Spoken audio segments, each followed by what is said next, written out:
Nagpadala ng karagdagang puwersa ang Police Regional Office 6 sa Kalibo, Aklan. Layon nito na matiyak ang kaligtasan ng mga turista at bisita na makikisaya sa Ati-Atihan Festival. Si Paul Tarosan ng Radyo Pilipinas Iloilo para sa Balitang Pambansa. Nag-deploy ng mahigit 1,700 personnel ang Police Regional Office 6 para palakasin pa ang pagpapatupad ng seguridad sa selebrasyon ng Ati-Atihan Festival 2025 sa Kalibo, Aklan. Ayon kay Police Regional Office 6 spokesperson Lieutenant Colonel Arnel Solis, ang augmentation personnel ay tutulong sa Aklan Police Provincial Office sa seguridad sa lugar mula sa pagmamando ng trapiko, pagsagawa ng checkpoint at pagtiyak sa kaligtasan ng mga deboto at turista.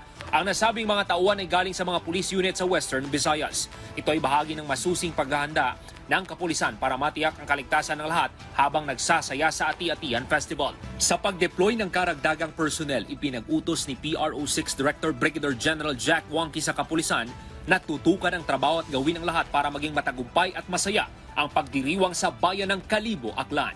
Mula sa PBS Radio Pilipinas Iloilo, Paul Tarosa para sa Balitang Pambansa.